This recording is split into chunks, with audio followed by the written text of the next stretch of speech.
Hi friends, అందరికి friends ఎలా ఉన్నారు? బాగున్నారా? మేమైతే ఇంక ఇప్పుడు ఊరికి బయలుదేరిపోయామండి. పొద్దుటి నుంచి పని తీరిందే లేదు. ఎందుకంటే నాకైతే ఫీవర్ అండి, సాయికి కూడా ఫీవరు. అస్సలు లేసే పరిస్థితి లేదు. ముందు రోజు నైట్ అయితే లైవ్ పెట్టుకున్నారండి. ఇంకా లైవ్ బుకింగ్స్ అన్నీ నెక్స్ట్ డే అనేది ప్యాకింగ్స్ రెడీ అయ్యేసరికి ఈవినింగ్ అయిపోయింది. అలాగే ఇంట్లో పనులు కూడా.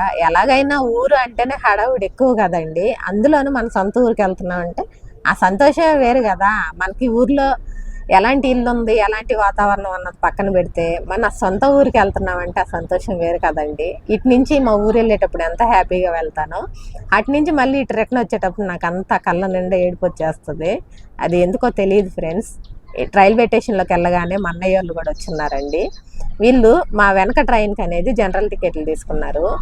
మేమేమో మా ఆయన రిజర్వేషన్ చేయించాడండి టికెట్లు. నేనేం చెప్పానంటే, జనరల్ టికెట్ ఉంది కదా, మాతో పాటు మా ట్రైన్లోకి ఎక్కేయండి, ఆ సీట్ అడ్జస్ట్మెంట్ చేసుకుందాము, టీసీతో మాట్లాడదామంటే వాళ్ళు ఎక్కారు.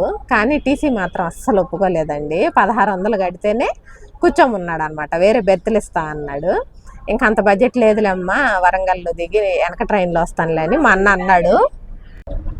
ఇంకా మా అల్లుళ్ళేమో మాతోటే వస్తామని, ఇంకా సాయిని కాపాడటమే కష్టం కదండి. ఇంకా ముగ్గురు పిల్లల్ని చూడటం అంటే కొంచెం కష్టంగానే అనిపిస్తుంది కదా. అందుకని వాళ్ళ పిల్లల్ని వాళ్ళకి అప్పచెప్పేసాము. వరంగల్లో దిగిపోయారండి. మా అల్లుళ్ళు అయితే ఇద్దరు అలిగారు అనమాట. ఏం కాదులే, వెనక ట్రైన్లో మీరు కూడా వచ్చేస్తారు కదా, మేము ముందు ట్రైన్లో వెళ్తాం, వెనక ట్రైన్లో మీరు రండి, ఎవరు ఫస్ట్ వెళ్దామో చూద్దాం అనేసి అట్లా చెప్పుకొని వచ్చామండి. ఓకే ఫ్రెండ్స్, వీడియో వస్తే లైక్